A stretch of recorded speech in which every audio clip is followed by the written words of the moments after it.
tem uma série de dúvidas sobre como funciona o cartório, como é que funciona a documentação cartorária, qual é o risco, entender todo esse universo. Eu sou o Rodolfo Florentino da Advestor e eu trouxe aqui uma presença ilustre, o tabelião Rafael Aguiar, para tirar todas as nossas dúvidas sobre esse tema. Fala, Rafael, beleza, cara? Como é que tá, meu irmão? Pelo convite, prazer estar contigo aqui, tá? Eu te agradeço, cara. E para começar esse bate-bola já, eu queria passar para o nosso espectador uma visão geral assim do que é o tabelião, o que é o cartório, para que serve tudo isso, onde é que isso entra no universo da compra e venda imobiliária. Então, a função do tabelião, né, é exatamente desmistificar toda essa parte duvidosa de uma transação imobiliária entre o comprador e vendedor, parte de documentação, as certidões que são necessárias conforme determinação da corregedoria que o cartório de notas deve exigir para poder lavrar um ato nessa transação imobiliária. Então é exatamente a figura que bate o martelo para dizer, olha, tem as certidões necessárias, tem os documentos de identidade necessários, as qualificações estão completas, né? O imposto de transmissão, no caso de uma compra e venda, foi recolhido, sim, está ali, é guia, e a gente efetiva esse ato transferindo o imóvel de A para B, e depois esse imóvel automaticamente passa a ser do comprador quando conclui o registro dessa escritura frente ao cartório de registro de imóveis competente. Então, na minha visão, o cartório funciona bem como algo para tornar público e também como um órgão regulador ali de uma transação imobiliária, né? Porque entre as partes fica uma coisa muito reclusa, mas quando vai ao cartório, todo mundo tem ciência, está sabendo. Então é uma forma de regular o mercado para que todas as transações sejam seguras, né? Você sabe que está ali registrado no cartório. E falando disso, tem um detalhe que é importante. A figura do cartório, tem gente que, por exemplo, faz um instrumento particular, o famoso contrato de gaveta. E as pessoas, né, falam assim, nossa, eu fiz um contrato de gaveta, mas foi em cartório. Na verdade, eu fiz um contrato de gaveta e esse contrato de gaveta foi reconhecida firma, ou as firmas das pessoas que assinaram em um cartório de notas. Mas, frente àquele cartório de notas, o cartório não tem nenhum... como é que se diz? O cartório não reconhece aquele título ali como algo público, que é literalmente o famoso contrato de gaveta, só teve as firmas reconhecidas. E um ato público, sim, é diferente, que é um documento que tem força, né, tem valor, e esse documento, de fato, é um documento público, né? Então, essa é a figura do cartório, né? Tirar o contrato raso por um contrato seguro, por uma transação. Fé pública. Exatamente, a fé pública.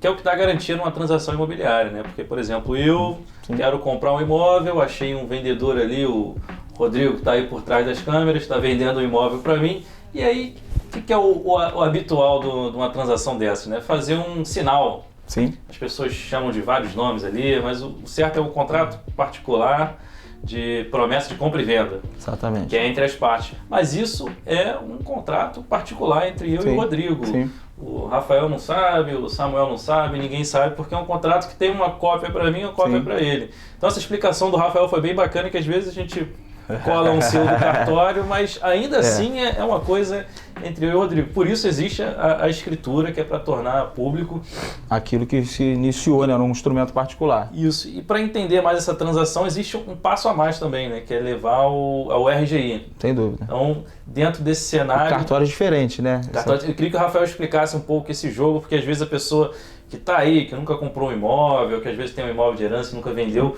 como é que funciona esse jogo todo que é instrumento particular, escritura, registro, como é que funciona isso? É porque são na verdade são 3 momentos de cartório, né?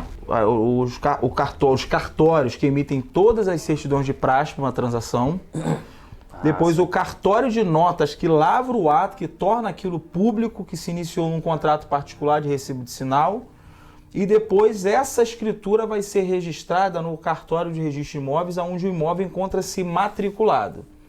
Um exemplo no imóvel qualquer na Zona Sul, 5º RGI, sei lá, qualquer outro registro de imóveis aqui, 2º ou 3º. Então essa escritura que foi lavrada em qualquer cartório de notas do Brasil, que ela pode ser lavrada em qualquer cartório de notas do Brasil, ela vai ser levada a registro, se a matrícula do imóvel é 5º RGI, essa escritura tem que ir para o 5º RGI. Só lá, não existe outro cartório que possa ser registrado. Aí sim, passamos pelo primeiro cartório das certidões, né, os primeiros cartórios das certidões, o segundo, o de notas para escritura, e o terceiro, o registro. Não vai existir a figura da escritura de compra e venda se for, por exemplo, imóvel financiado por banco. Né? Porque aí é um instrumento particular de compra e venda com alienação fiduciária, que é um instrumento que tem força de escritura pública. E aí sim, foge a figura do cartório de notas, mas ele tem força de escritura pública, e aí sim, tem que registrar da mesma forma no cartório de registro de imóveis competente. E aí sim, terminou a operação do início ao fim, né? É isso. Olha só, bem explicadinho para você aqui as 3 etapas, esse universo de cartório que eu sei que muita gente está procurando esse tipo de conteúdo, por isso que eu trouxe aqui o Rafael Aguiar, que é fera. Então, eu vou dar uma aprofundada um pouquinho maior aí. Então, como é que seria, falando dentro de cartório, né, alguns temas que eu já ouvi, de forma nem tão profunda assim, uma adjudicação compulsória, tem um outro tema aqui também que eu separei, que é o uso capião no cartório. Como é que seriam esses 2 universos aí? Bom, a adjudicação compulsória já começa a levar para a parte de advocacia, né? Porque a adjudicação compulsória a gente não consegue fazer isso dentro de um cartório de notas. Né? A pessoa tem um instrumento particular, por exemplo, e comprou esse imóvel da pessoa A, e essa pessoa, por exemplo, morreu. Ah, mas eu quitei o imóvel, eu tenho provas que eu quitei, eu tenho todas as notas promissórias ou um recibo de quitação que comprova isso. Então isso vai ser levado em juízo para poder fazer prova de que você comprou, você quitou, é a famosa adjudicação compulsória. Ou através de um instrumento público. Tem uma promessa pública, onde a pessoa também da mesma forma morreu, enfim, você tem todos os comprovantes que você quitou aquilo ali, a famosa adjudicação compulsória. O uso capião, há um tempo atrás a Corregedoria liberou que os cartórios de notas fizessem, né, a famosa ata notarial, mas isso foi um documento que gerou muita dúvida, porque o uso capião, na verdade, você diz que está dentro daquele imóvel, é possuidor daquele imóvel há, sei lá, 10 anos. Tem conta de luz, conta de gás, conta de água, diversas contas para poder provar que você está na posse, para ser mais exato, daquele imóvel. Aí você pega o teu vizinho da direita, da esquerda e dos fundos para ele assinar como testemunha, dizendo que concorda, que realmente você, de fato, estava na posse daquele imóvel. Essa ata notarial, depois juntando planta e N documentos, seria levada depois para o registro de imóveis, e aí sim, o cartório de registro de imóveis da região abriria uma matrícula, ou se o imóvel já tivesse uma matrícula, faria a conclusão do registro no nome daquela pessoa que tinha um título de posseiro, né? Entendi. Mas a Corregedoria depois suspendeu isso porque de fato gerava muita dúvida. Muita gente começou a dizer, olha, esse aqui era meu, o vizinho é amigo do vizinho ali, mas ele era seu ontem, não há 10 anos, enfim. E aí começou a gerar muita dúvida, então hoje não se faz, nos cartões de nota não faz mais, só de forma judicial. Caramba, bem interessante. E agora um outro temazinho que eu vi também seria de imóveis na planta, né? Como é que funciona, você acabou falando um pouco por alto ali, essa situação de escritura, registro, que numa compra à vista é o procedimento simples, né? Você vai ao cartório, faz a escritura, depois é o registro.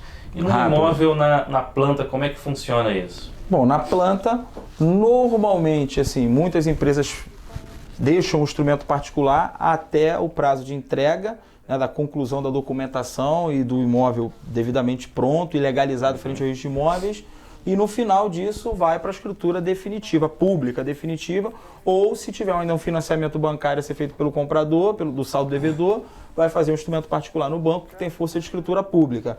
Mas qual é o risco do imóvel na planta? O risco é o que todo mundo sabe, da empresa que se disponibilizou a construir, quebrar. Não concluir a obra. Isso aí é o que pode acontecer.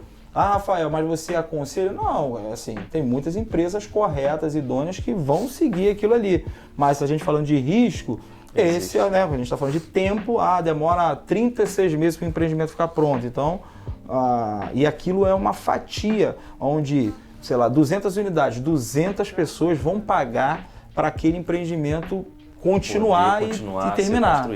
Então, quando você depende de muitas pessoas, e aí é o que acontece em vários empreendimentos aí que a gente já viu, que obras param no meio do caminho. Muita gente. Mas é uma operação comum de fazer, né? Agora, pensando numa transação como a Advesto faz, entre imóvel já pronto e acabado, que você às vezes, normalmente reforma os imóveis e revende esses imóveis, aí é uma transação mais clara, porque assim, já está pronto, só precisa reformar e já vender e está tudo pronto, a documentação, tudo redondinho. E o próprio imóvel é a garantia da operação ali, então tem uma garantia direta para precisa acreditar que aquilo vai ficar pronto, né? Já tá, é uma realidade. Tá certo então, pessoal.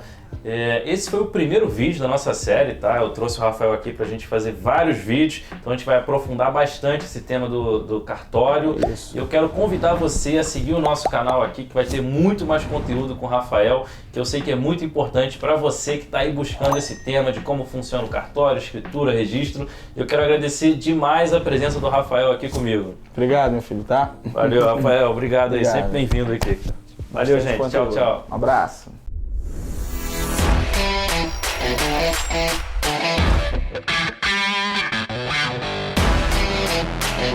Yeah.